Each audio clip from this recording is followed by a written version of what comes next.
What's up, everybody? My name's Big Cam and welcome back to another Comically Boston Monday morning weekly nerdy news podcast where we talk about all the nerdiness and news from the last week in nerddom and in Hollywood and movies and all over the place. WrestleMania was also yesterday. Easter Sunday was also 420 Sunday, so I hope all of the stoners and the Easter celebrators had a great time. And the WrestleMania celebrators had a great time as well. But last week, the Daredevil Born Again season finale wrapped, and that show was awesome, and there is currently breakdowns on the channel for all 9 episodes. All breakdowns for Daredevil Born Again are currently on the channel, as well as season recap breakdowns of the Netflix Daredevil series. So if you were thinking about watching that, but you were like, I'll go watch the Daredevil series first, but you've been putting it off and procrastinating, here's a great way for you to save yourself some time. You know, like, it's hour-long episodes, 13 episode seasons, 3 seasons, right? You got 39 hours, or you could get it done in like 6 hours watching my videos. You choose, but either way, go check out Daredevil Born Again, because that show was awesome. And just a reminder that Matt Murdock is not blind, because he had all of the most gorgeous girlfriends in the book, whether it's Elodie Young as Elektra, Deborah Ann Wool as Karen Page, Rosario Dawson as Claire, Tatiana Maslany as She-Hulk, Jennifer Walters, and Heather Glenn, which screw her, because if you've seen the show, screw Heather Glenn. But this art in New York of this like graffiti art on the side of this building with the devil on one side and the kingpin on the other side, and it says Angel in Disguise, and it says Fake King on Kingpin's side, and it's New York City. And I love how much New York buys into their New York superheroes, whether it's Spider-Man or Daredevil, you know, like, you mess with one of us, you mess with all of us. If you guys know, you know. But moving on from Daredevil, and we'll get back into some Marvel stuff in a second, but there's a new poster out for the From the World of John Wick Ballerina movie coming June 6th. Nice little June summer movie starring Ana de Armas, of course. And John Wick himself might be in there, friggin' Keanu Reeves. So that's cool. Ian McShane will be back. Norman Reedus is in there. Lance Reddick, rest in peace, he will be in there as Charon, whatever his character's name is, but legend. Ian McShane's deep voice ass motherfucker is still going to be in there as well. And this other movie came out with another poster too, and this one's called One Battle After Another from Paul Thomas Anderson, director Paul Thomas Anderson. And this comes to theaters September 26th, starring Leonardo DiCaprio, Sean Penn, Benicio del Toro, Regina Hall, Tiana Taylor, who I love, and Chase Infinity. I haven't heard that last name, but the rest of those people I know pretty well. And Paul Thomas Anderson's a pretty well-known director. And Leonardo DiCaprio looks really, really unhinged in this movie, and like a drunk, crazy, schizophrenic type of guy, you know, like not really all there. And yeah, it looks interesting in that cast. I mean, it has me interested. Every time I've seen a trailer for it, I'm like, yeah, that looks pretty good. And if this wasn't Easter weekend, I would have been at the movie theaters to see Sinners, which is getting great reviews, and still everyone that's talking about it has raved about it. And Ryan Coogler's Sinners, starring 2 Michael B. Jordans and Haley Steinfeld, received an A cinema score. And this movie came out over the weekend, April 18th it came out, last Friday. And its Rotten Tomatoes score was at 100% for a while, and its score is holding strong at 99% with 87 reviews. For a horror movie in a modern day, and it had like a $90 million budget, it's already made $60 million over the box office, and I'm going to see this either today or this week. My mother doesn't want to see it, so I might wait until the weekend, but I've been itching to see this movie. And I'm not even a vampire guy, nor am I a horror movie guy, but I'm a Ryan Coogler guy, I'm a Haley Steinfeld guy, and I'm a Michael B. Jordan guy. So I'm going to be here for this, and I think it's going to be really good. Speaking of other movies that are going to be really good, and tickets are on sale for now, I know I already have mine for opening day with my boy Langone. We are going at like a 3 o'clock showing to see Thunderbolts, and this new poster with the asterisk in the middle, and you can see 6 points of the asterisk here because Taskmaster's still there, and then in other pictures we're seeing a 5-pointed asterisk. meaning maybe one of them is not going to make it. And I think most people, if you've been paying attention, know who's not going to make it and who's evident not going to make it, you know what I'm saying? But there's also 7 people sitting at this table with Val not getting a point, you know what I'm saying? And Val, Vanessa Allegra, Contessa Vanessa DeFontaine. Her name's too long. Julia Louis-Dreyfus is amazing though. There was also a brand new trailer for the Fantastic Four that I reacted to and broke down on the channel. And that trailer blew my mind with the closing shot of just 2 giant Galactus feet walking through New York. Absolutely unreal. But they dropped this new poster, Welcome to the Family, the Fantastic Four, and coming to theaters July 25th.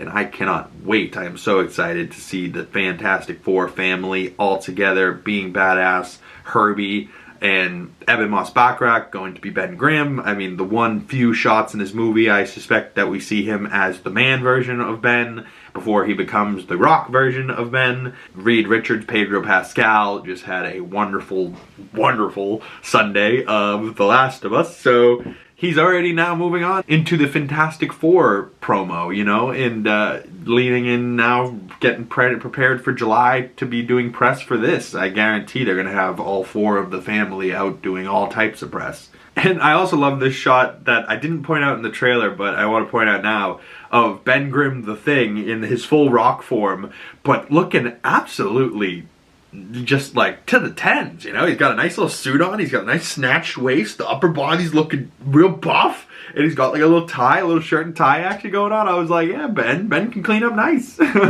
Now, Marvel's next Disney Plus show, now that Daredevil Born Again is over, and we have some Star Wars stuff coming up for Disney Plus with Andor coming out this week.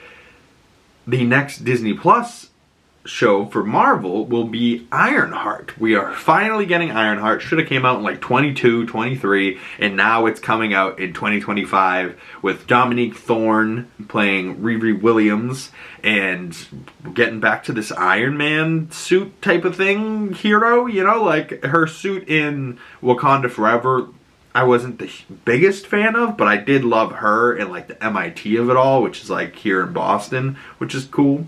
And you know, the suit itself looks interesting, and you know, I can't wait to see her make this suit and, you know, flying around and fighting crime and having an Iron Man type of esque hero back in the MCU is gonna be awesome. And then Solo here, I believe his name is Alden Ehrenreich, I think. He's in the show as some character. I'm not sure as what, but it seems like he maybe has like a darker vibe to him in this show. And then for sure, this show is going to be leaning into some weird dark vibes with the one teaser trailer I have seen of this that wasn't even released to the public, where Anthony Ramos' tattoos on his back were moving and like transforming into something, and then he's going to be playing this character called the Hood, where he's got a red hood and he's not Little Red Riding Hood, you know what I mean? More like the Big Bad Wolf is what I'm expecting. But definitely, you know, an interesting cast. Anthony Ramos, rumor has it Mephisto might also show up in that show as Sacha Baron Cohen. I don't know. Out of all of the shows, I wasn't expecting to get into the devil worship in Ironheart. I would have thought for sure Agatha all along rather than that, but whatever they're gonna do, I'm gonna be here for. But comment below, are you excited for Ironheart? Now, also over the last week, it was Superman Day, and James Gunn and Warner Brothers released a bunch of different Superman posters, and this one here looks good with the boy and the Superman himself, and the suit looks good, and the shoulders looking broad, and for some reason, I can't wait to see these trunks on Superman, right? Like just the classic trunks, like he looks great, like the perfect shot of Superman. Nice little poster, the Superman logo at the bottom in red, and the catchphrase of this movie is look up, right? As you look up and witness a man fly. And that's supposed to be like the whole vibe of Superman, right? Is like, you'll believe that a man can fly again. You know, that type of vibe.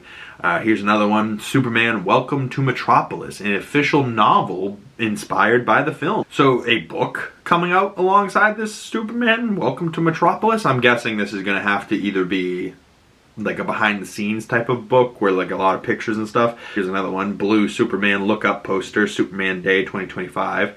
But the casting crew is a big picture with everybody wearing Superman t-shirts, and you know, the whole crew of the Daily Planet, and then like everybody else, Lex Luthor, Hawkgirl, Green Lantern, Nathan Fillion, you know, Mr. Terrific, Metamorpho, and the Engineer.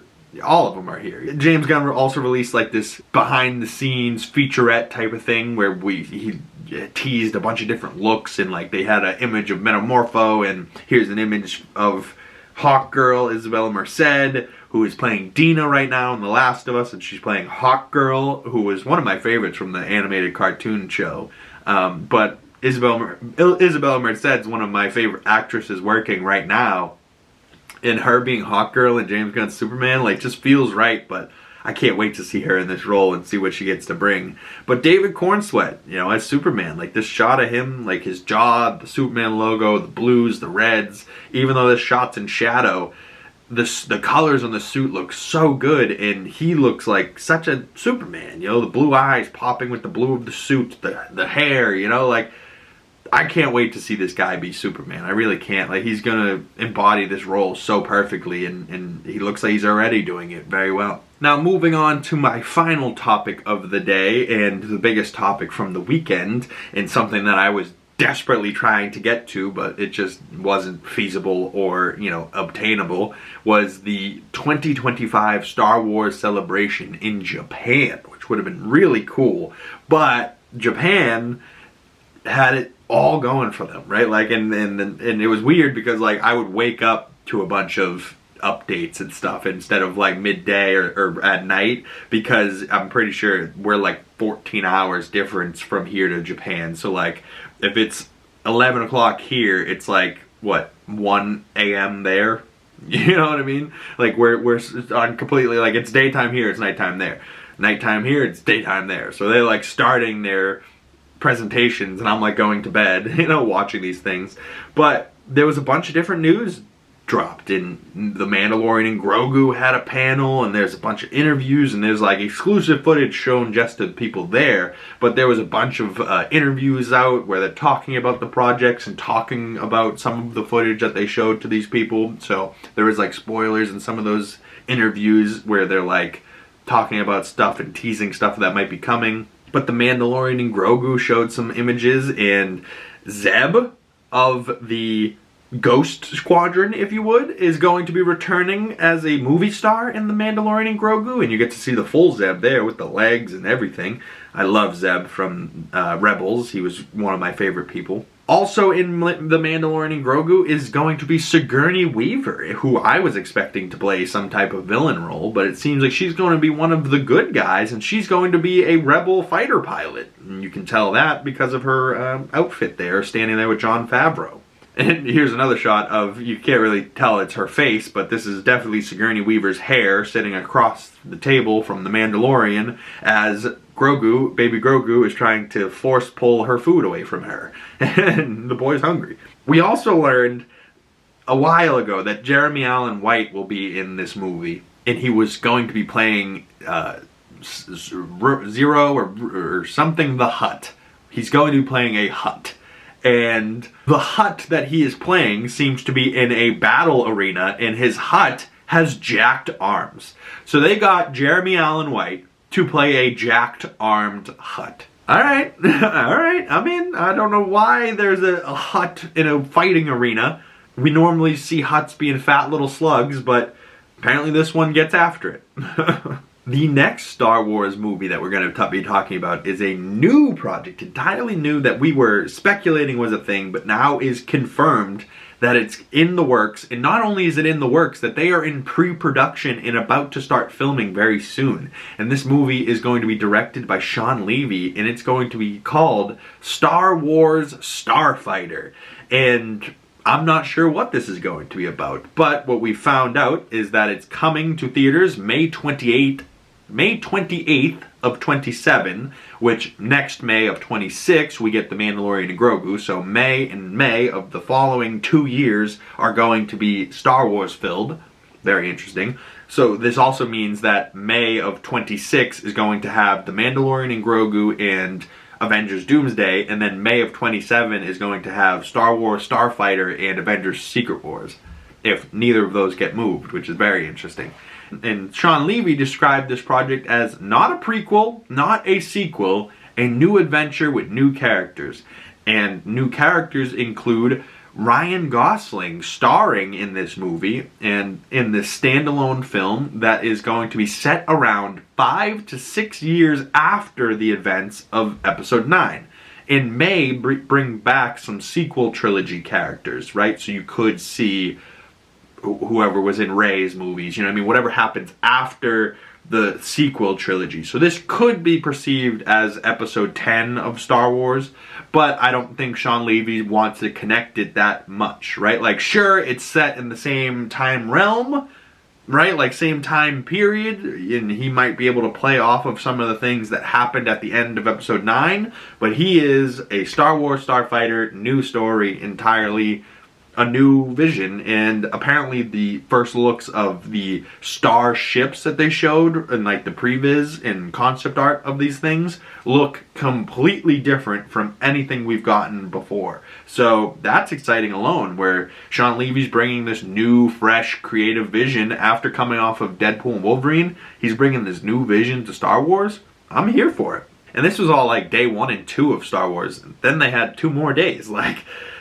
So in day 2 or 3, we find out that Ahsoka is going to be getting her 2nd season confirmed. And it's also confirmed that this 2nd season will be 8 episodes, and all of them were written by Dave Filoni. Where normally they, subcontract out writers, they have different directors. It seems like they might have some different directors, but Dave Filoni wrote all of these 8 episodes. So it means to me that we're getting deep into some of that World Between Worlds lore and the character of Ahsoka herself, we're getting deep with Thrawn, with the Rebels, with Ezra, right? He said Chopper will be back, which is great. They also showed the Mortis statue, where at the end we saw Baylen School standing on that hand that was pointing out to a light in the distance, and they said that it's going to get real dark and weird with the stuff that's going on with the Mortis gods and the World Between Worlds. Really cool. Now, Ray Stevenson's Baylen School, he passed away, sadly. So obviously they had to recast him because this character is very important to the story. But they had to recast him with somebody worthy of the Ray Stevenson portrayal that he was putting on. And they cast Roy Mccann, who was the Hound in Game of Thrones. So I think very high caliber actor. And apparently it is Rory's mission to make sure that Baylen School is portrayed in the light that it should have been, the way that Ray Stevenson would have wanted to. And Ray Stevenson's family are all on board and stuff. So apparently they're doing right by Baylen School, which makes me happy. And I'm happy that season 2 is coming. Now, it has also been 20 years of Lucasfilm animation, and just like, I think it's been 20 years since Rebels and Clone Wars and all that stuff, and they've done a lot of animation, and they're continuing on their animation. But just for a second, this 20 years Lucasfilm animation, I love this image with all these different characters and how they were all animated, and Chopper's up front, and the dog, and this giant tail of this creature, if you know what it is, and Star Destroyers in the background, and Ahsoka's ship, and a bunch of ships, and a wolf, and a Loth Wolf, and Zero the Hutt, and another Hutt, and a Rancor, and the Wenwu, or I'm the Wendigo, or I'm the Wenwu, I'm the one in the middle. I love that big tree thing in the middle there. One of my favorites. But the newest Star Wars animation, because the last one was Bad Batch, I believe. And we also have, Tales of the Underworld coming May 4th. But coming fairly soon, I'm not sure when, a new Darth Maul animated show called Maul Shadowlord, where we're going to see Darth Maul have a apprentice. And this new animated series will release in 2026, following Maul navigating life before the events of Star Wars Rebels, including training a Padawan. So we're going to see Master Maul in the events before Rebels. So this is going to be a prequel of Maul between getting his legs chopped off Rogue One and Rebels, right? So, like, we see him for a brief second with, like, legs in Rogue One post-credit scene. We see him in Rebels for, I believe, a good arc, talking to Ezra, fighting Ahsoka, going after Obi-Wan before he gets his ultimate Obi-Wan 1v1 round 2. But this show is going to be putting us in the perspective of Darth Maul being a master, and some people know who this Padawan is, and she kind of is like a red girl with like Leku, kind of like Ahsoka, but not. Interesting. This could be a character going forward. I'm not sure. But they did release this little image thing of Darth Maul flashing his lightsaber coming off of a ship, which just like looks cool, gets me excited. But that's it for me today. My name is Big Cam. I hope you guys enjoyed this video, and coming out later today or tomorrow is The Last of Us Season 2 Episode 2 breakdown, and then Andor Season 2 Episodes 1, 2, and 3, I believe, all drop tomorrow night on Disney Plus, April 22nd, Tuesday night. So if that drops at 9, I'm not sure if I'll be able to take notes and watch 3 episodes and do 3 episodes worth of a breakdown on Wednesday morning. So those videos, comment below. If you want Andor breakdowns, do you want them as one big long episode where you can click on it and just let it run and have me recap episodes in bundles like they're dropping? Or would you rather have me watch episode 1, break it down, episode 2, episode 3, and do them individually?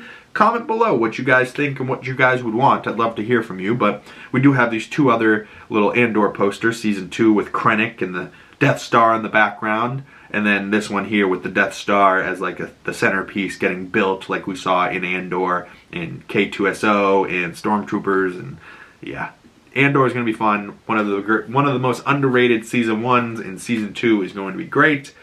It's a little bit of a bummer the way that they're releasing it, but I think it will still be good either way. And at least The Last of Us is running week to week. So we have, I believe, 5 more weeks of The Last of Us, 4 weeks of Andor, so we'll be going all the way through Andor and still have 1 more episode of the finale of The Last of Us. So if you guys are weekly television, HBO television watchers, join me for The Last of Us breakdowns. If you're Star Wars lovers, join me for Andor breakdowns. And if you're Marvel lovers, go check out that Daredevil Born Again breakdowns before we head into Ironheart in June. Tons of movies coming out real soon. Thunderbolts in May. Tickets already on sale. Sinners just came out over the weekend. If you've seen Sinners, comment below your thoughts. I really want to know if people are enjoying that movie. Superman around the corner, Fantastic Four around the corner, and Star Wars throughout the next years of our lives, and Star Wars films returning to cinema. Feels right. Feels like all is good in the world. Unless you look at the world. But, we're not going to look at the world. We're just going to pretend that Star Wars and all this good stuff that we're interested in exists, and just pretend the bad shit doesn't, right? So, thank you guys very much. If you've made it this far in the video, please consider following my other social medias down in the description below. My name's Big Cam. If you want to support the channel and you've made it this far, I really, really appreciate you for giving me that watch time. But please like this video, subscribe if you're new and you haven't subscribed already. Commenting below really helps the channel, and make sure you hit that bell so you get the notifications when the next video comes out. And I will see you beautiful people in the next one. Peace!